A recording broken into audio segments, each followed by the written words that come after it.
सभी को नमस्कार।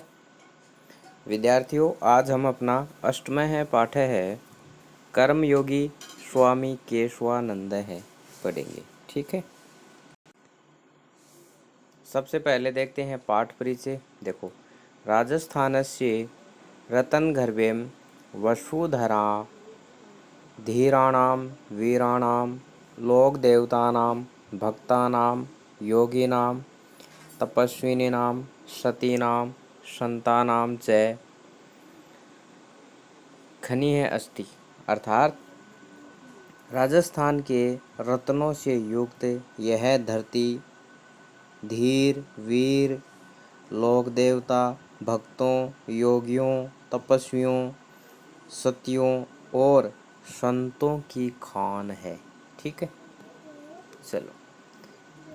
कानि तानि रत्नानि इति केनापि जिज्ञास्यते चेत् तावती भूयसी तेषां संख्या यत् सर्वेषां नाम ग्रहणम अपि न सुकरम। अर्थात वे कौन से रत्न हैं, कानि तानि रत्नानि, वे कौन से रत्न हैं, यह जिज्ञासा यदि कोई करता है, यह जिज्ञासा यदि कोई करता है तो उनकी इतनी अधिक संख्या है कि सभी का नाम लेना भी सरल नहीं है। उनकी इतनी अधिक संख्या है कि उनका नाम लेना भी सरल नहीं है। राजस्थान में बहुत ज़्यादा वीर लोक देवता भक्त योगी और तपस्वी सतियाँ हुई हैं। अस्यामेव भूमौ नातिचिरं जातस्य एकस्य नररत्नस्य स्वामिनः केशवानन्दस्य प्रेरकं जीवन वृत्तम् अत्र संक्षेपेण प्रस्तूयते। अर्थात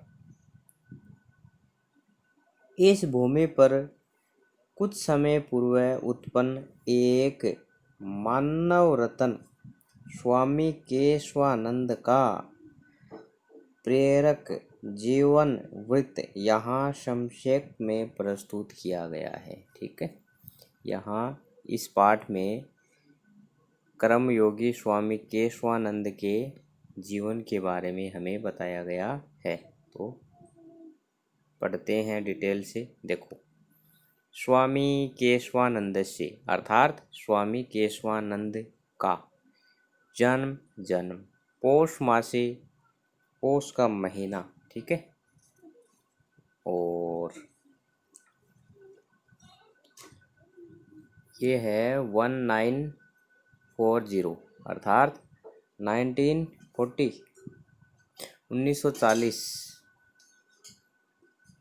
तमे विक्रमे संवत्सरे, ईस्वी संवत हो जाएगी 1883। ठीक है, दोनों में से एक याद कर लेना। ये ईस्वी सन है, ईस्वी सन विक्रम संवत से 57 साल क्या है पीछे है। राजस्थान से सीकर जनपदे मंगलूणा ग्रामे अभवत, राजस्थान के सीकर जिले में मंगलूणा गांव में हुआ। अर्थात स्वामी केशवानंद जी का जन्म पौष माह में विक्रम संवत 1940 और ईस्वी संवत 1883 में राजस्थान के सीकर जिले के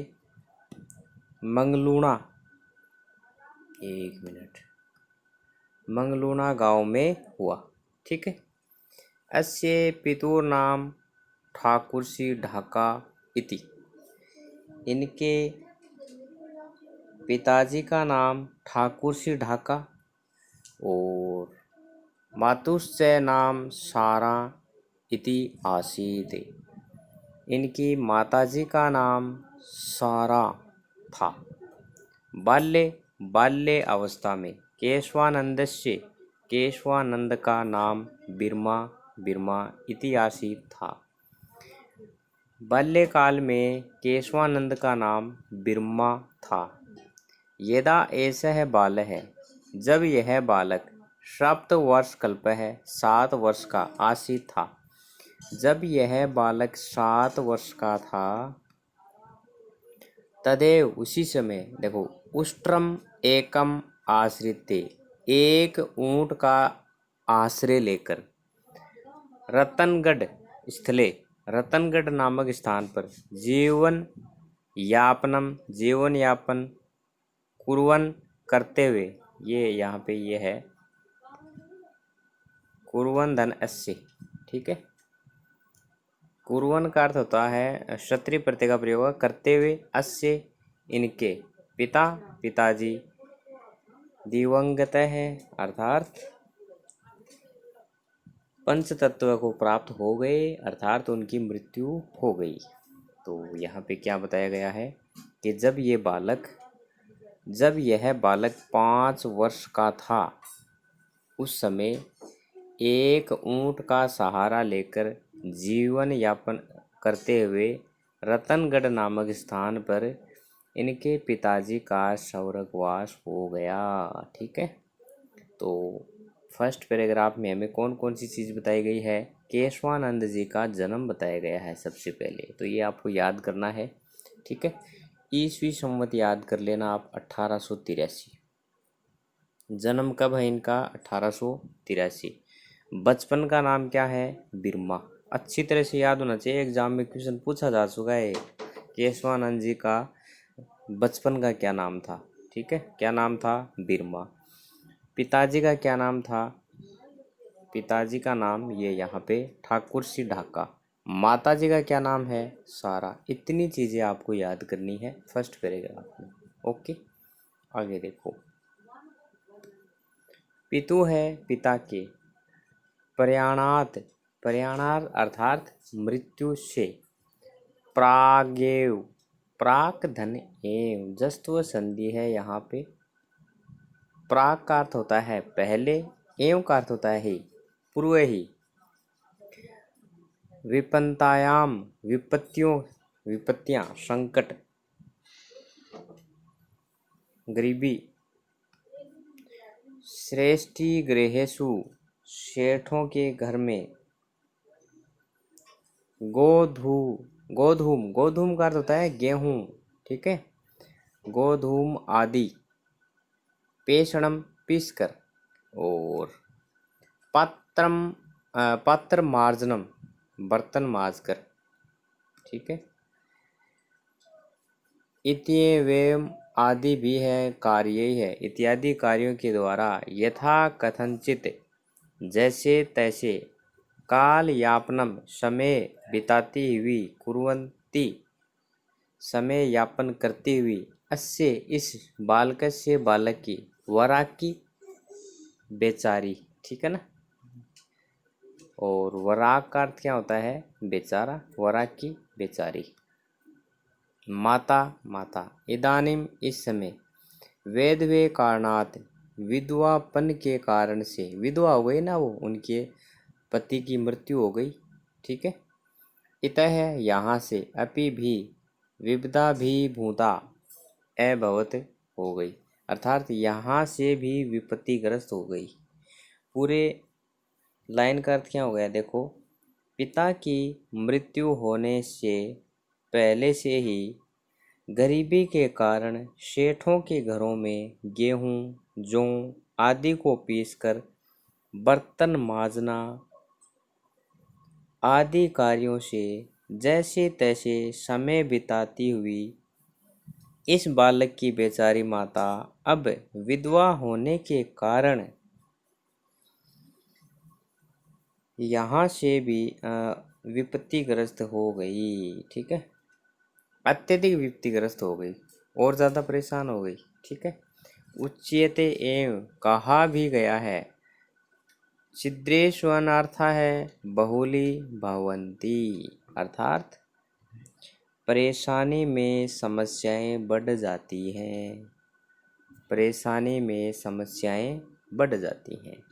इदानीम, इस समय। मातु है माता के, सहयोगाय सहयोग के लिए, बिरमा बिरमा, बालकेन बालक के द्वारा, गोचारण गायों को चराना, कार्यम कार्य, आरबद्धम प्रारंभ किया गया।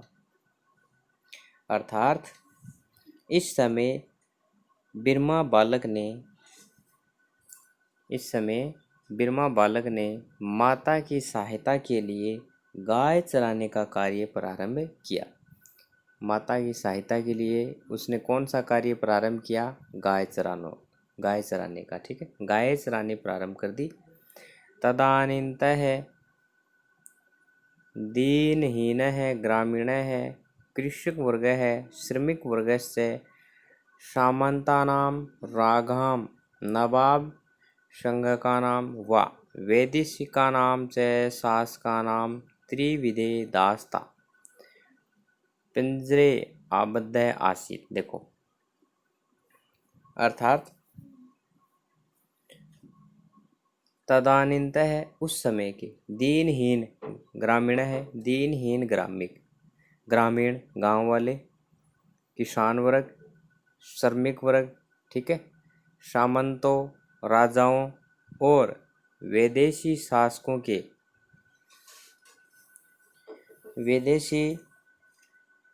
शासकों के 3 प्रकार के गुलामी रूपी पिंजरे में बंधे हुए थे।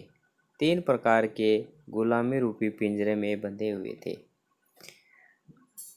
कहने का तात्पर्य है कि उस समय गांव के लोग, किसान, श्रमिक और जो थे ना, वो सामंत राजा और विदेशी शासक अंग्रेज, इन तीनों की गुलामी कर रहे थे। वो इन तीनों के गुलामी रूपी पिंजरे में बंधे हुए थे। ठीक है, सामंत आप जानते ही हो, राजा अपने नीचे जो रखता है ना, वो सामंत होता है। जैसे राजस्थान का एक राजा हो गया, तो झुंझुनू का एक सामंत हो गया, अजमेर का एक सामंत हो गया, इस प्रकार। ठीक है, दूसरा हो गया राजा, और तीसरा कौन है? विदेशी शासक। इन तीनों के गुलामी रूपी पिंजरे में गांव वाले फंसे हुए थे। रौरव नरक प्रायम ही तेसाम जीवनम आसीत। रौरव नरक के समान ही उनका जीवन था। प्राय रौरव नामक नरक के समान ही उनका जीवन था। ठीक है, रौरव का अर्थ भयानक होता है, वैसे मतलब नरक के समान उनका जीवन हो गया था। अयम पुनः है, यह फिर से गंडकस्य ऊपरी पीटक है। गंडकस्य का अर्थ होता है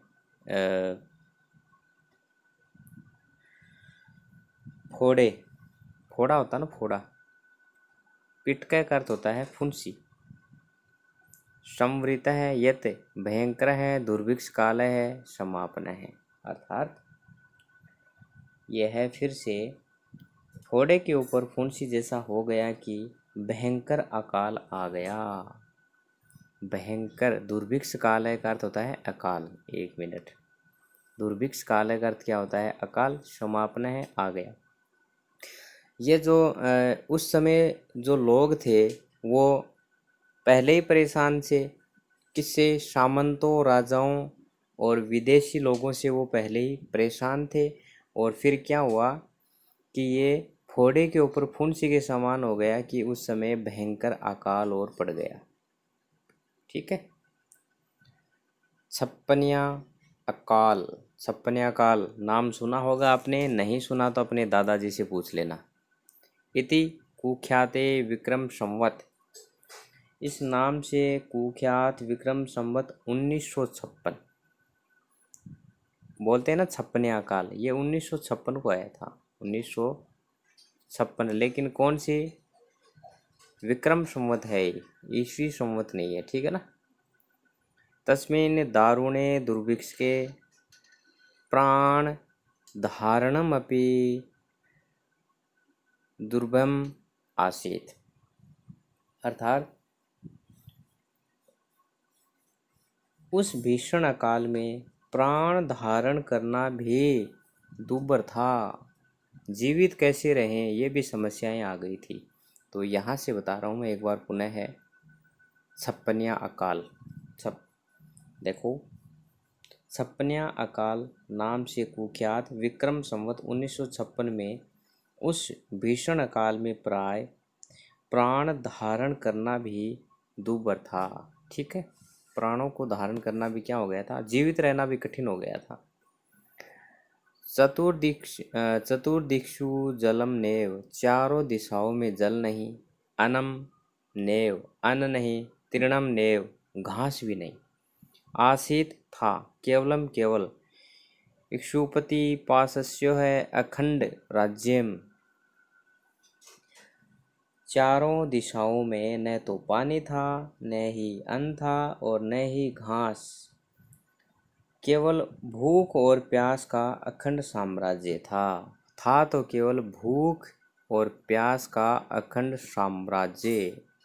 ठीक है। प्राणानाम आतरनादश्च है,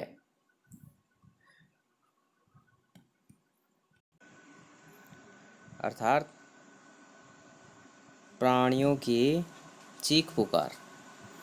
चारों तरफ न तो जल था, न पानी था, न अन्न था तो केवल भूखे और प्यासों का अखंड साम्राज्य तथा प्राणियों की चीख पुकार। सब लोग परेशान थे। आगे देखो, यहाँ समी वृक्षाणाम तवचम भरूट संज्ञक घासम च खादित्वा मनुष्या है, यथा कथनचित प्राणान रक्षिवंत है।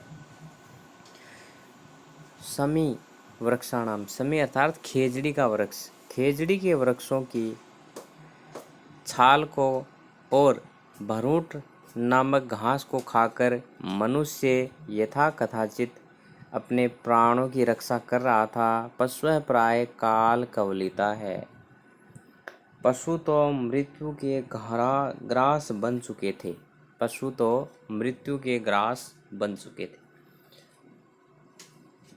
ग्रास का अर्थ होता है भोजन का टुकड़ा, अर्थात पशु मर रहे थे अत्यधिक संख्या में। ए तो माता पुत्रो अपि जनपदात जनपदम, ये दोनों माता पुत्र भी, कौन से दोनों माता पुत्र, स्वामी केशवानंद और उनकी माता क्या नाम था, सारा।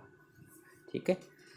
जनपदात जनपदम, जिले से जिले, एक जिले से दूसरे जिले में, ग्रामात ग्रामम, गांव से ग्राम, च अटंतो घूम रहे थे, आस्ताम थे, अर्थात ये दोनों माता पुत्र भी नगर नगर और गांव से गांव भटक रहे थे। ठीक है। अस्मिन एव अंतरे सततम दुर्भिक्ष,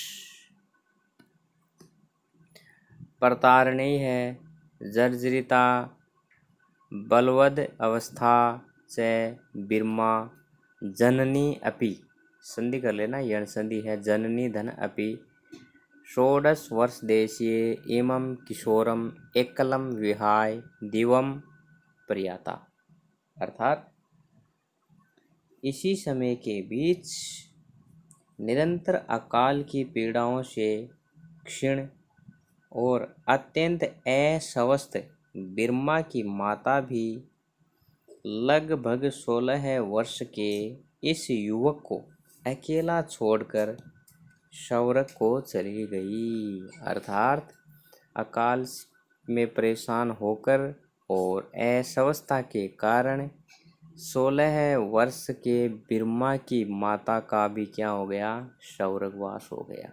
ठीक है। बाकी पढ़ेंगे हम कल। Okay, thank you.